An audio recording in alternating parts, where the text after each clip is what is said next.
All of us have lived through the failed experiment of mass mandatory masking.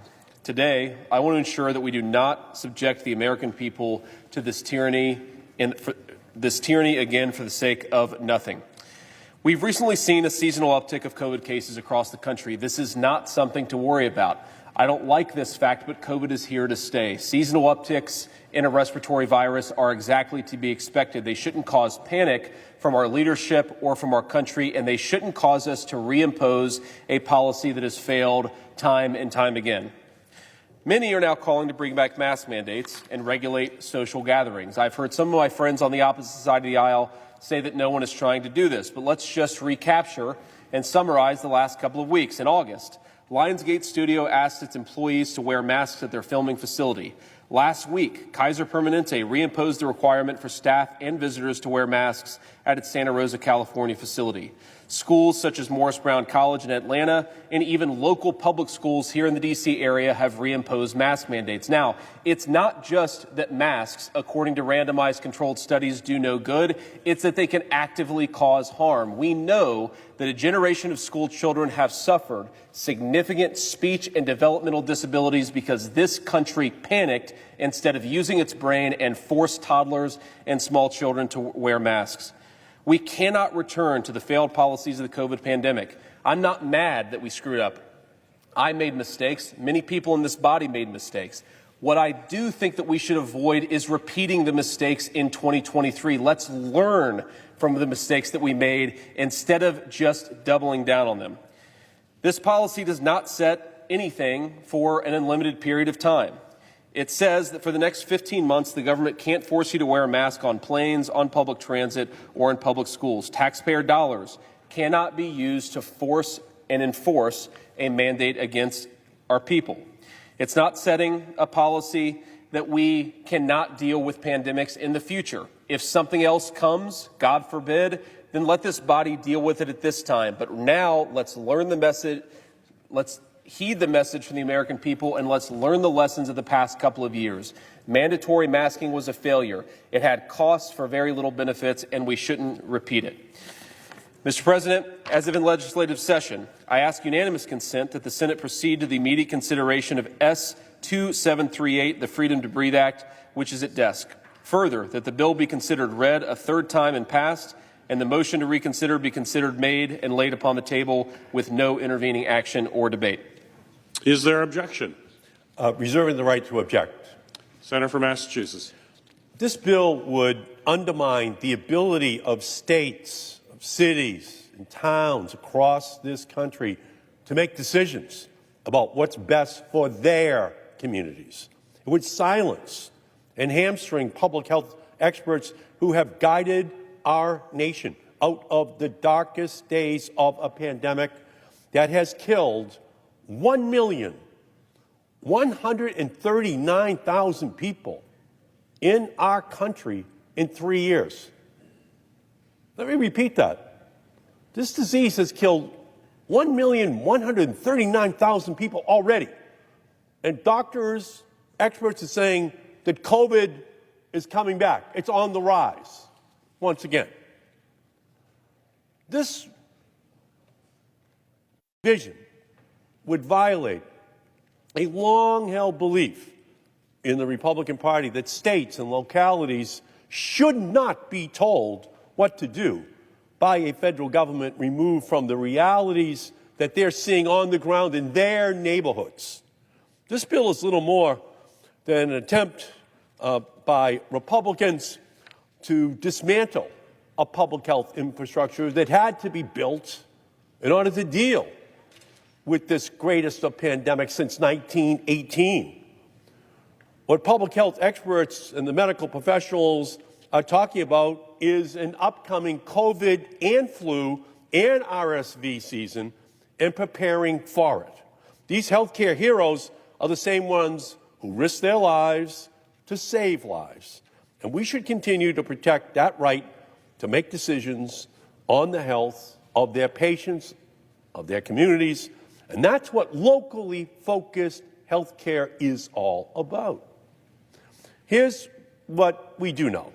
Last year, the combined forces of this triple-demic of flu, RSV, and COVID strained healthcare centers to a breaking point. Healthcare providers tried to keep up as emergency departments overflowed with sick children, adults, and seniors. And people are still getting sick. This year, healthcare providers, health centers, public health departments, transportation workers, and school districts are once again preparing to protect students and seniors and disabled and immunocompromised people all across our country. Millions of Americans will be doing what we can to protect ourselves and our loved ones. And our communities must be able to take steps to save lives and keep people from getting sick or getting sicker, including the tools of vaccines and masks.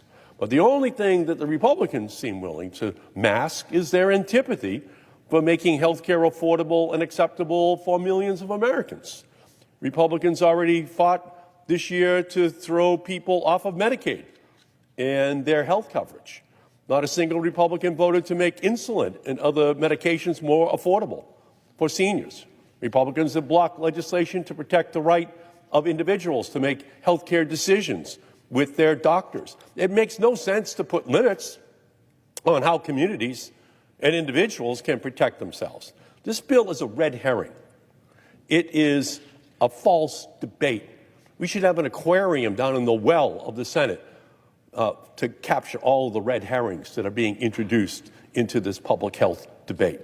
It's a distraction, it's misleading, and it is meant to deflect from what the GOP really stands for right now, gimmicks over people. Republicans have to understand that we have to provide the options for our healthcare heroes to save lives. They will make us less safe because they will be tying the hands of healthcare professionals in order to implement policies that protect against an addition to 1.139 million people who have already died. You argue that this bill is about freedom, but it's not. Freedom is parents and students knowing their school can take every step possible to keep them from getting sick or taking home an illness that could hurt their siblings, their parents, or their grandparents. Freedom is workers who know their workplace on a plane, train, or even in a classroom is safe. Freedom is knowing that when people travel either on their way to work, by way of public transportation, or across the country to visit family for the holidays, they'll know that every safety measure is available to keep them and their families safe. We must protect the freedom for communities to have every public health tool available if it's needed in the opinion of the public health officials in that community, in that state. They should be the ones making the decision at the local level, looking at the dangers to their population. Again, these numbers are historic. 1,139,000 people have already died, and there's more coming.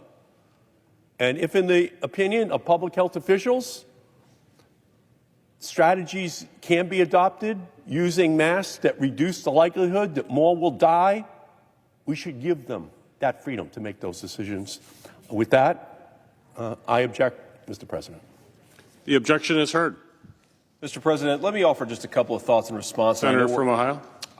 Thank you, Mr. President. I know we're on a short timeline, but let me just offer a couple of points in response, and then I'll let this body go on with its business. Number one, Senator Markey mentioned the tragic number of Americans, over 1 million, who lost their lives due to COVID, and I agree that it's a tragedy, and I wish that we hadn't lost them. But we lost them in spite of some of the most aggressive masking policies in the world. If mandatory masking were going to save our citizens, it would have already done so. That's the first point. The second point is that this legislation doesn't prevent any of our citizens from wearing masks. If you would like to wear a mask, of course, you have the right to do so. But the senator talked about freedom. What I would like is for the freedom of a school child to not be thrown out of classroom because he doesn't want to wear a mask. I would like the freedom of airline passengers to be able to go and visit their families and not be thrown off an airplane because they refuse to wear a mask. Freedom is fundamentally about respecting that you might have a different view than I do. Respecting that, accepting it, and not using government mandates to force our fellow citizens to do exactly what we want them to do, but to let us all figure this out together. The final point that I'll make here is I heard some pretty alarming rhetoric from my friend on the other side of the aisle. We are about to have some serious respiratory problems. We always do in the fall, and maybe it will be worse this fall and this winter than before. But I think that what our children most of all need, and I'm the father of 3 kids under the age of 7, they need us to not be Chicken Little about every single respiratory pandemic and problem that confronts this country. We are going to have people who get sick from viruses. It has always been thus, and the way to respond to it is with calmness, resolve, and strategic thinking, not by pretending the world is ending, because what has always happened is going to happen once again. We cannot repeat the anxiety, the stress, and the non-stop panic of the last couple of years. That's what this legislation is about. End the mandates, end the panic, and let's get back to some common sense. Mr. President, I yield. Mr. President. Senator from Wyoming. Thank you, Mr. President. Mr. President, I come to support Senator Vance's Freedom to Breathe Act. I believe this bill is a vital step in protecting individual rights as well as preserving states' rights. And in the interest of time, I would just point out to you that we have a number of Republican senators on the floor who are standing with Senator Vance in support of this legislation. I see Senator Cruz here from Texas, Senator Mike Braun from Indiana, Ted Budd from North Carolina, Katie Britt from Alabama, and Eric Schmidt of Missouri. I appreciate all of them being here to support and stand with Senator Vance on this important piece of legislation. Thank you, Mr. President. I yield the floor.